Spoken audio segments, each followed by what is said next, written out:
Most welcome again. I am Chandan Singh and you are watching your study channel. Now in this video we will discuss the chapter ratio analysis of subject costing and management. Very interesting subject. Let us discuss what is ratio analysis. देखिए ध्यान दीजिए, जैसे अपने good health के लिए medical authorities हम लोगों को हमेशा ये प्रिस्क्राइब करते हैं, सजेस्ट करते हैं कि हम लोग अपना हेल्थ चेकअप पीरियोडिकली जरूर कराएं। इन द सेम कंसेंट उसी तरह से each and every business enterprise analysis its accounting record, but the financial statements are voluminous, cumbersome and detailed to the point, are almost useless to the top management. The analysis and interpretation of the financial statement results in the presentation of information that will add to decision making by business managers, creditors, investors as well as other group who were interested in the financial status and operating result of the business. The universal used technique, ध्यान दीजिए, the universal used technique to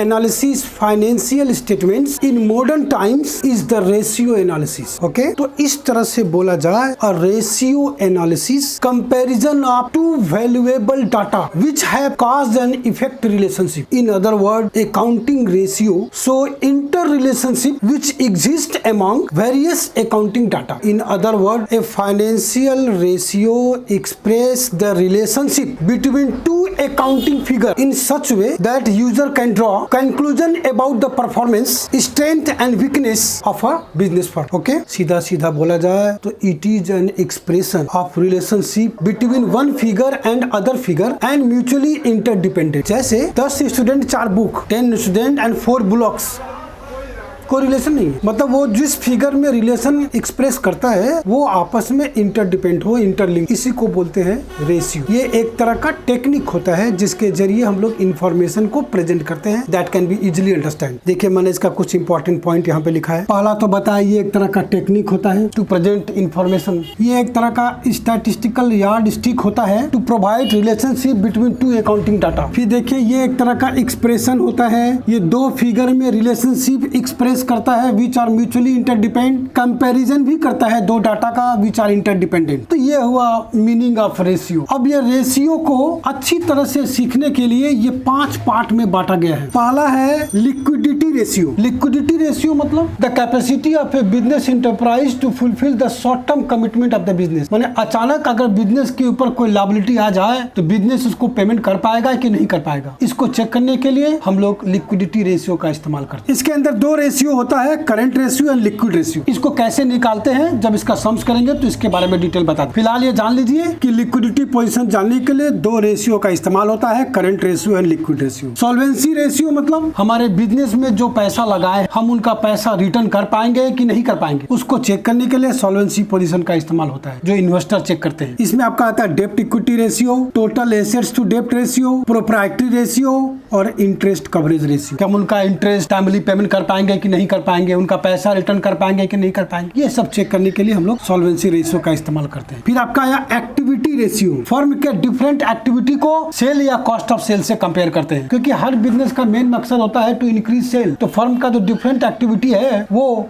cell में कितना contribute कर रहा है वो हम लोग यहाँ पर कंप्यूट करेंगे। पहला आपका आया stock turnover ratio, data turnover ratio, creditor turnover ratio, working capital turnover ratio, assets turnover ratio. ये कुछ इंपॉर्टेंट रेशियो है जो मैं यहाँ लिखा हूँ। और भी है प्रॉफिटेबिलिटी रेशियो। प्रॉफिटेबिलिटी रेशियो ये बताता है कि फर्म एडुकेट प्रॉफिट कमा रहा है कि नहीं कमा रहा है, इसको चेक करने के लिए हम लोग इसका इस्तेमाल करते हैं। हमारा बिजनेस जितना प्रॉफिट कमाना चाहिए उतना कमा रहा है कि नहीं कमा रहा है, इसको चेक करने के लिए हम लोग प्रॉफिटेबिलिटी रेशियो का इस्तेमाल करते हैं, जिसमें आपका आता है GP ratio, NP ratio, return on capital employed, return on network. ये सब का डिटेल जब सम करेंगे तब बताएंगे। इन्वेस्टर्स कुछ रेशियो कैलकुलेट करते हैं इस सॉल्वेंसी रेशियो के अलावा। वो आपका आता है earning per share, price earning ratio, earning yield ratio, dividend per share and dividend yield ratio. ये सब रेशियो हम लोग यहाँ पर डिटेल में डिस्कस करेंगे जब सम बनाएंगे तब। जब हम लोग रेशियो का सम करते हैं तो जो उसका रिजल्ट आता है, जो आंसर आता है, उसको हम लोग ये देखिए ये 4 तरीके से प्रेजेंट करते हैं। पहला है इन प्रोपोर्शन। पहला है इन प्रोपोर्शन। प्रोपोर्शन मतलब जैसे 3:2, 5:4, 6:1 1:9 ये प्रोपोर्शन हुआ। इन परसेंटेज जो रिजल्ट आएगा उसको परसेंटेज में एक्सप्रेस करेंगे, जैसे 10%, 20%, 30%। इन मल्टीपल 3 टाइम, 4 टाइम, 5 टाइम ये मल्टीपल में प्रेजेंट होगा। इन times 30 days, 20 days, 15 days, 2 months, 1 year ऐसे प्रेजेंट हो। तो जो रिजल्ट आएगा वो इस 4 तरीके से हम लोग प्रेजेंट करते हैं। ठीक है, अब देखिए कुछ इसका एडवांटेज है। पहला है एक्सप्रेसिंग ट्रेंड। ट्रेंड को एक्सप्रेस करने के लिए हम लोग रेशियो का इस्तेमाल करते हैं। जब बोलते हैं ना हमारा सेल हर साल 5% बढ़ जाता है, हमारा जीपी हर साल 1% इंक्रीज हो जाता है, ये थोड़ी बोलेंगे कि पिछले साल 10,000 था इस साल 11,000 हो, है ना। हम बोलेंगे 10% बढ़े। चेंजेस को शो करने के लिए रेशियो का इस्तेमाल होता है। 10% से 11% हो गया, चेंज 1% हुआ। स्टैंडर्ड सेट करने के लिए हम लोग रेशियो का इस्तेमाल करते हैं। जैसे 80% नंबर आएगा तो इस कॉलेज में एडमिशन होगा, नहीं तो नहीं होगा। स्टैंडर्ड आपका एडमिट कार्ड तभी इशू होगा जब आपका मोर देन 75% अटेंडेंस रहेगा, ये स्टैंडर्ड। फॉर इफेक्टिव कंट्रोल करने के लिए रेशियो का इस्तेमाल होता है। Determination of efficiency, actual performance को हम लोग कैसे शो करेंगे। ये थोड़ी बोलेंगे कि 10 सम में 8 सम बनाए भैया, बोलेंगे 80% सम किए। एफिशिएंसी मेजर करने के लिए हम लोग रेशियो का इस्तेमाल करते हैं। फिर है determination of solvency, help in communication, बातचीत में हम लोग अच्छी तरह से समझाने के लिए रेशियो का इस्तेमाल करते हैं। फिर है सिंप्लीफाइड फाइनेंशियल इंफॉर्मेशन, पहले आपको बताया कि फाइनेंशियल इंफॉर्मेशन बहुत कॉम्प्लेक्स है, बहुत सारा डाटा उसके अंदर रहता है, उसको अच्छी तरह से एक्सप्रेस करने के लिए, समझाने के लिए हम लोग रेशियो का इस्तेमाल करते हैं। फिर प्लानिंग में और रेशियो का इस्तेमाल होता है। तो ये सब कुछ इसका एडवांटेज है। कुछ इसका लिमिटेशन है वो भी देख लीजिए। पहला है communicate only relative picture. Relative picture को ही ये कम्युनिकेट करता है। जैसे मैंने बताया ना आपको,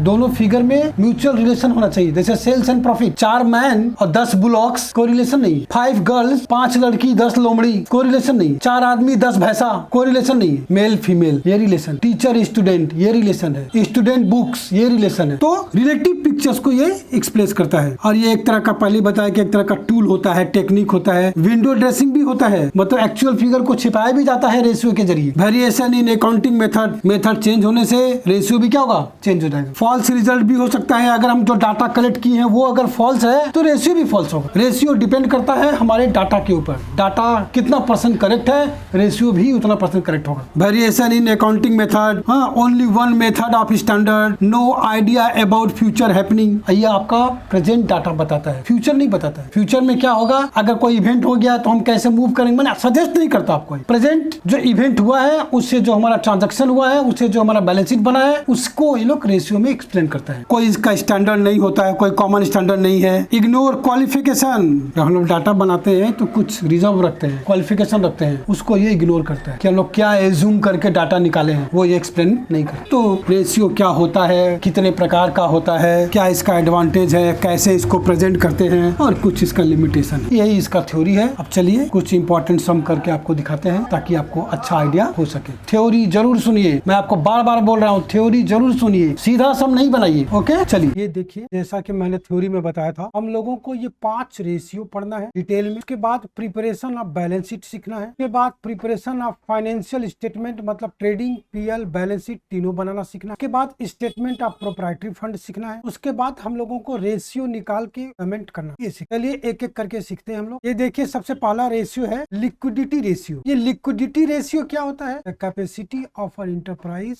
to fulfil short term commitment of the business. Short term commitment बोले तो अगर अचानक आपके ऊपर कोई लायबिलिटी गिर जाए तो आप उसको पेमेंट कर पाएंगे कि नहीं कर पाएंगे। इसको चेक करने के लिए हम लोग लिक्विडिटी रेशियो का इस्तेमाल करते हैं। इसके अंदर ये 2 रेशियो आते हैं, एक आता है ये करंट रेशियो, दूसरा आता है ये liquid ratio. Current ratio equal to होता है, ये देखिए, current assets by current liability. Liquid ratio का मतलब होता है liquid assets by liquid liability. अब करंट एसेट्स क्या होता है जरा जान लीजिए। करंट एसेट्स का मतलब होता है स्टॉक। स्टॉक में भी कई तरह का स्टॉक होता है, raw material, work in progress, finish good, live stock. Raw material मतलब जिसको हम लोग यूज करते हैं फिनिश गुड्स में ट्रांसफर करने के लिए। वर्क इन प्रोग्रेस का मतलब ऐसा स्टॉक जिसमें कुछ वर्क हुआ है, कुछ वर्क होना बाकी है, मतलब अभी फिनिश नहीं हुआ। फिनिश गुड्स का मतलब जो माल बन के तैयार है बेचने के लिए। लाइव स्टॉक मतलब ऐसा स्टॉक जिसमें जान हो, जैसे आप लोग हमारे लाइव स्टॉक है, कोई ओपनिंग है, कोई वर्क इन प्रोग्रेस है, कोई फिनिश्ड है। फिर आया इसके अंदर debtors, bills receivable, cash, bank, short term investment. ध्यान दीजिए, शॉर्ट टर्म इन्वेस्टमेंट के बाद prepaid expenses, accrued income, any other which are converted into cash within 1 accounting period. और ऐसा कोई एसेट जो 1 साल के अंदर अंदर कैश में कन्वर्ट हो जाएगा वो बोलते हैं करंट। ये देखिए लिक्विड एसेट्स। लिक्विड एसेट्स का मतलब होता है करंट में भी हम जिसको सबसे पहले यूटिलाइज करेंगे उसको लिक्विड एसेट्स बोलते हैं। फॉर एग्जांपल जैसे स्टॉक, अगर हमको पैसे की जरूरत है तो हम डेटर से पैसा मांगेंगे या अपने दुकान का माल कम दाम में बेचेंगे? हाँ, डेटर से पैसा मांगे। दुकान का माल कम दाम में क्यों बेचेंगे? मतलब अगर स्टॉक का सही दाम नहीं मिलेगा तो हम इसको नहीं बेचेंगे, डेटर से पैसा लेने का प्रयास करेंगे। इसीलिए जब लिक्विड एसेट्स निकालेंगे तो स्टॉक को माइनस कर देंगे, क्योंकि सही दाम नहीं मिलने पर हम इसको नहीं बेचेंगे। प्रीपेड एक्सपेंसेस को भी माइनस कर देंगे। एक बार किसी को प्रीपेड कर दिए वो वापस थोड़ी करेगा। इसीलिए जब हम लोग लिक्विड एसेट्स निकालेंगे तो उसमें से हम लोग स्टॉक और प्रीपेड को लेस कर, क्योंकि stock take quite time to convert into cash. मतलब करंट में जो करंट हो उसको लिक्विड एसेट्स बोलते हैं। उसी तरह से करंट लायबिलिटी, क्रेडिटर हुआ,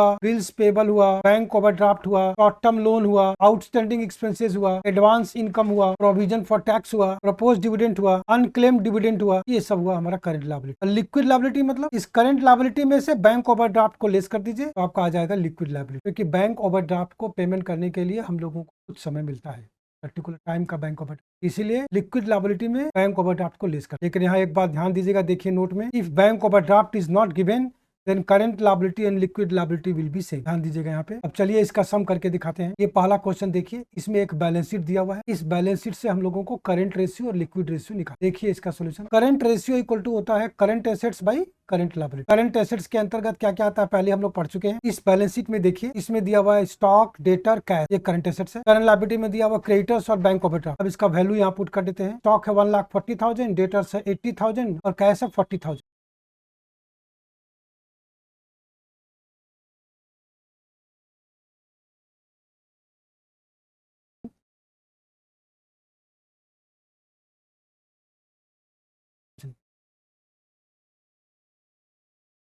क्रेडिटर्स है 1,00,000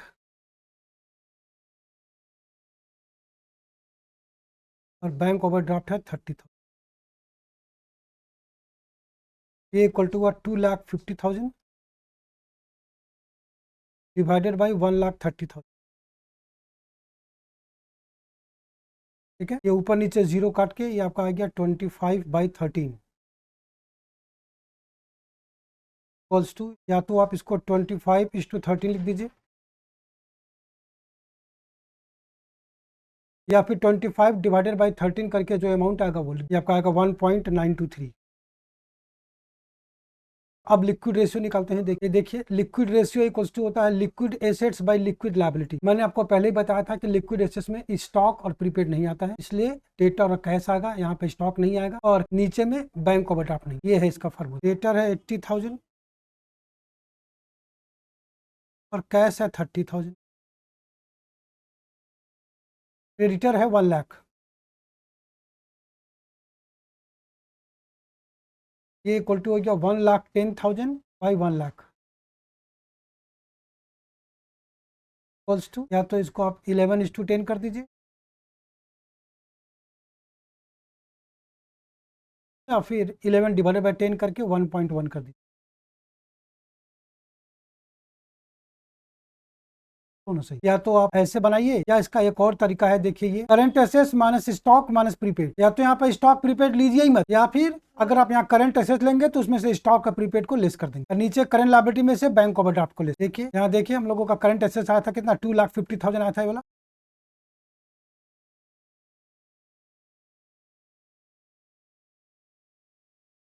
इसमें से हम लोग स्टॉक को लेस कर देंगे और देखिए करंट लायबिलिटी हमारा ये आया था 1,30,000।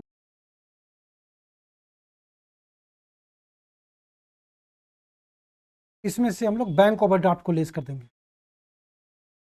Bank overdraft 30,000।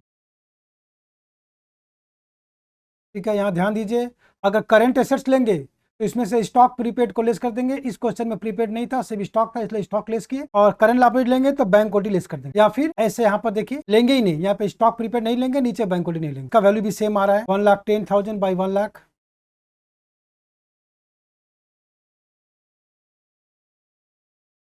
इक्वल्स टू 11/10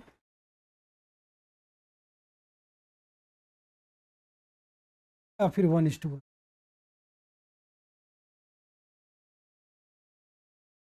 ये हुआ इसका आंसर। अब ये सेकंड नंबर क्वेश्चन देखिए, यहाँ पे हम लोगों को रेशियो दिया हुआ है, जो रेशियो हम लोग कैलकुलेट करते हैं वो दिया हुआ है, उसको यूज करके करंट एसेट्स और करंट लायबिलिटीज का फिगर निकालना है। चलिए पहला क्वेश्चन देखिए इसका solution. Current ratio equal to current assets by current liabilities, यहाँ पर हम इसको शॉर्ट फॉर्म में करंट एसेट्स को सीए कर देते हैं, करंट लायबिलिटीज को सीएल कर देते हैं। ठीक है, अब क्वेश्चन में देखिए करंट रेशियो दिया हुआ है 2.5, यानी यहाँ पे होगा 2.5 by 1 equals to, short form में लिखते हैं current assets by current liability. आप इसको एक्स वाई भी मान सकते हैं। इक्वल टू, इसको क्रॉस मल्टीप्लाई करेंगे तो ये हो जाएगा current assets equal to 2.5 current liability. ये देखिए एक इक्वेशन बन गया। अब देखिए क्वेश्चन में वर्किंग कैपिटल दिया हुआ है, ये देखिए वर्किंग कैपिटल इक्वल्स टू होता है current assets minus current liability, ये होता है वर्किंग कैपिटल दिया हुआ है 60,000 इक्वल्स टू, इस करंट एसेट्स की जगह ये वैल्यू बैठा देंगे 0.5 CL minus CL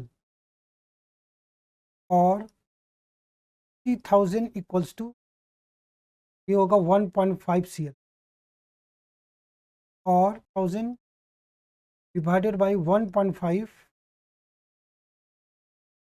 equals to होगा CL और CL इक्वल्स टू होगा 60,000 डिवाइडेड बाई 1.5 40,000। यहाँ देखिए एक शॉर्टकट तरीका है, ये जो चीज़ है हमेशा जो भी रेशियो दिया रहेगा उससे यहाँ पे एक माइनस हो जाएगा। ये वाला रेशियो अगर 4.5 दिया रहेगा तो 3.5 से डिवाइड होकर करंट लायबिलिटी निकल जाएगा। जो भी रेशियो दिया रहेगा उससे एक माइनस करके डिवाइड कर देंगे तो सीधा हमारा एक करंट लायबिलिटी निकल जाएगा। ऐसे डिटेल करके दिखा दीजिए। शॉर्टकट में अगर वर्किंग कैपिटल दिया हुआ है और करंट रेशियो दिया हुआ है, जो भी करंट रेशियो दिया हुआ है उसमें से एक माइनस करके डिवाइड कर देंगे तो सीधा करंट लायबिलिटी आ जाएगा। यहाँ देखिए फ्रॉम 1, ये जो 1 नंबर इक्वेशन निकाले थे हम लोग, इसमें हम लोग करंट लायबिलिटी का वैल्यू बैठा देंगे। Current assets equal to 2.5 CL होगा, 0.5 CL दिया हुआ था। अब यहाँ पे हम लोग CL का वैल्यू बैठा देंगे तो ये निकल जाएगा 1 लाख रुपये। इस तरह से ये आया 1 लाख और CL आया 40,000। आंसर। अब इसका बी नंबर पार्ट देखिए, इसमें करंट रेशियो दिया हुआ है, लिक्विड रेशियो दिया हुआ है और एक इन्फॉर्मेशन दिया हुआ है कि current assets is ₹25,000 more then liquid assets. इससे हम लोग करंट एसेट्स करंट लायबिलिटी निकालते हैं। देखिए कैसे। करंट रेशियो दिया हुआ है 7/2, यहाँ हम लोग लेते हैं 7/2 current assets by current liability को क्रॉस मल्टीप्लाई करेंगे, ये आ जाएगा 2 current assets equal to 7 current liability. यहाँ से करंट एसेट्स या करंट लायबिलिटी कोई निकाल लो, हम यहाँ करंट एसेट्स निकाल लेते हैं। करंट एसेट्स इक्वल टू होगा 7/2 करंट लायबिलिटी, ये रिलेशन। क्विक रेशियो दिया हुआ है 2:1, यानी 2/1 equal to quick assets by current liability. यहाँ ध्यान दीजिए बैंक ओवरड्राफ्ट नहीं दिया हुआ है इसलिए करंट लायबिलिटी लिखे हैं, नहीं तो क्विक लायबिलिटी लिखते हैं और उस करंट लायबिलिटी में से बैंक ओवरड्राफ्ट को लेस करते हैं। और यहाँ ध्यान दीजिए ये जो क्विक रेशियो है इसको हम लोग लिक्विड रेशियो भी बोलते हैं, इसको हम लोग एसिड टेस्ट रेशियो भी बोलते हैं। ये तीनों नाम एक ही है। यहाँ पे हम लोग क्रॉस मल्टीप्लाई करते हैं तो क्विक एसेट्स इक्वल टू आएगा 2 करंट लायबिलिटी, ये बना रिलेशन। ठीक है, अब यहाँ बोला है since current assets equals to ₹25,000 more than quick assets, therefore quick assets equal to होगा ये माइनस 25,000। अब ये जो हमारा रिलेशन निकला है नंबर 2, इसमें वैल्यू पुट करेंगे हम लोग। Quick assets equals to CL दिया हुआ है, क्विक एसेट्स की जगह हम लोग लिख देंगे ये माइनस 25,000।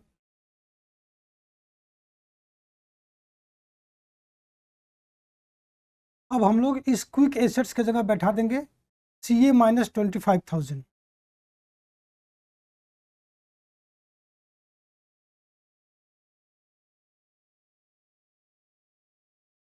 इक्वल्स टू 2CL और इस CA की जगह हम लोग बैठा देंगे ये 7/2 CL, 7/2 CL minus 25,000 equals to 2CL। अब हम लोग 2CL को लाएंगे लेफ्ट साइड में, 7/2 CL minus 2CL equals to 25,000। अब यहाँ पे हम लोग एलसीएम ले लेते हैं। एलसीएम आएगा 2, ये ऊपर आएगा 7Cl माइनस ये आएगा 4Cl इक्वल्स टू 25,000 और 7Cl में से 4Cl गया 25,000। Cl इक्वल्स टू क्या होगा, ये जो 3/2 है ये राइट साइड में आएगा तो 2/3 हो जाएगा। 25,000 इंटू बाई 3 ये इक्वल्स टू आएगा 16,667।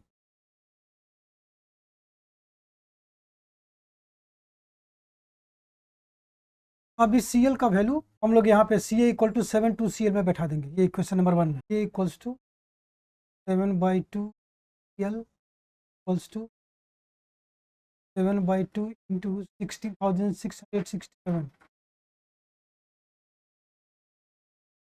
1,107 ये इक्वल्स टू आएगा 58,334.5।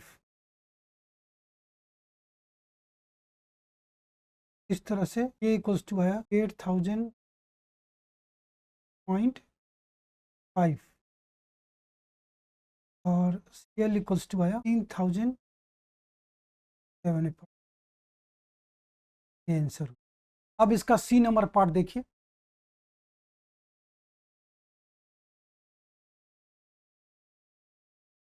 इसमें करंट रेशियो दिया हुआ है, क्विक रेशियो दिया हुआ है और इन्वेंट्री दिया हुआ है। चलिए इसको सॉल्व करते हैं। करंट रेशियो दिया हुआ है 4.5। यहाँ भी क्वेश्चन में देखिए बैंक ओवरड्राफ्ट नहीं दिया हुआ है, इसलिए हम लोग रेशियो लगाएंगे current assets by current liability. दिया हुआ है 4.5/1 equal to current assets by current liability. Cross multiply करेंगे, ये आ जाएगा एक equation. Current assets equal to 4.5 CL, ये एक इक्वेशन बन गया। क्विक रेशियो दिया हुआ है 3:1, तो यहाँ हो जाएगा 3/1 equals to quick assets by current liability को क्रॉस इंटू किए तो क्रॉस मल्टीप्लाई किए तो quick assets equal to 3CL, ये बना सेकंड नंबर इक्वेशन। अब ये जो सेकंड इक्वेशन है quick assets equal to CL, इस क्विक एसेट्स की जगह हम लोग लिख देंगे करंट एसेट्स माइनस इन्वेंट्री।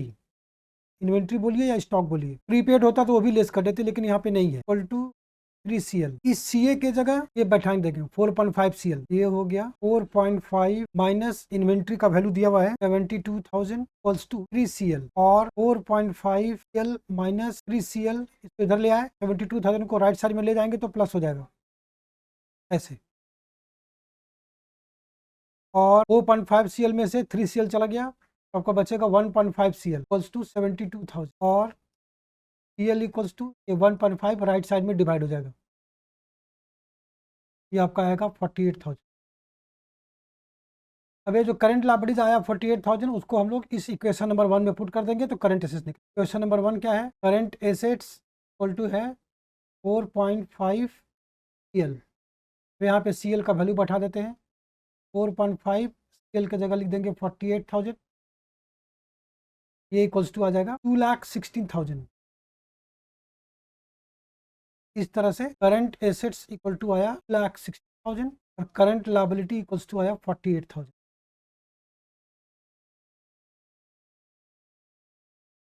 ये आंसर। अब नेक्स्ट क्वेश्चन देखिए, यहाँ से हम लोगों को स्टॉक कंप्यूट करना है। ये दो क्वेश्चन दिए हुए हैं। पहला क्वेश्चन देखिए, क्विक रेशियो दिया हुआ है, करंट एसेट्स दिया हुआ है, करंट लायबिलिटी दिया हुआ है, यहाँ से हम लोगों को स्टॉक निकाल, देखिए कैसे निकालेंगे। यहाँ भी quick ratio equal to quick assets by current liability लिखेंगे क्योंकि क्वेश्चन में बैंक ओवरड्राफ्ट नहीं दिया हुआ। ये दिया हुआ है 1.5, यहाँ हो जाएगा 1.5 equals to quick assets by current liability तो क्रॉस मल्टीप्लाई करेंगे, यहाँ पे 1.5/1 कर देते हैं, कुछ नहीं रहता है तो 1 रहता है, तो क्रॉस मल्टीप्लाई करेंगे, ये हो जाएगा quick assets equal to 1.5 current liability. ये एक इक्वेशन बना। अब इसी में देखिए क्विक एसेट्स इक्वल टू होता है current assets minus stock equals to 1.5 CL। अब यहाँ क्वेश्चन में करंट एसेट्स और करंट लायबिलिटी दिया हुआ है तो ये स्टॉक निकल जाएगा। करंट एसेट्स है 1 lakh minus stock, current liability है 40,000, ये हो जाएगा 1.5 40,000 और ये हो गया 1 lakh minus stock plus two ये हो गया 60 और 60,000 को ले आते हैं लेफ्ट साइड में, स्टॉक को ले जाते हैं राइट साइड में। 1 lakh minus 60,000 equals to stock equal to आया।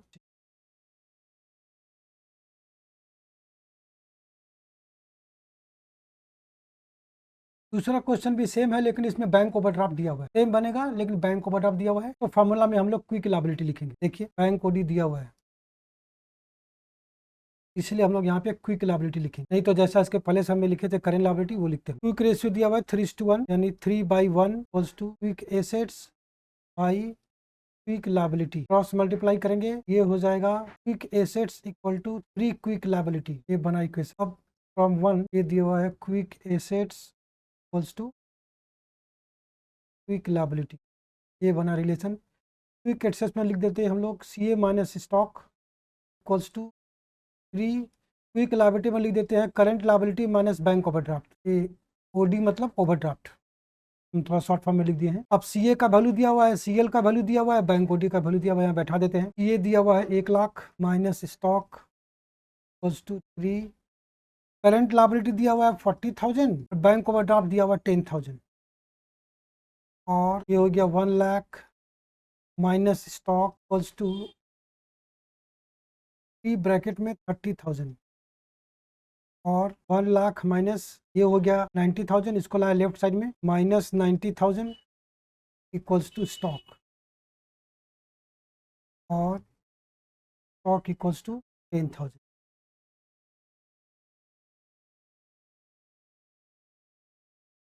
तो इस तरह से हम लोग करंट रेशियो कैसे निकालते हैं, फिर करंट रेशियो यूज करके current assets, current liability, stock, ये सब कैसे निकालते हैं वो हम लोगों ने, अब हम लोग ने सॉल्वेंसी रेशियो के बारे में पढ़ेंगे। आज हम लोग यही रुकते हैं। बहुत बहुत धन्यवाद, शुक्रिया इतना सुनने के लिए।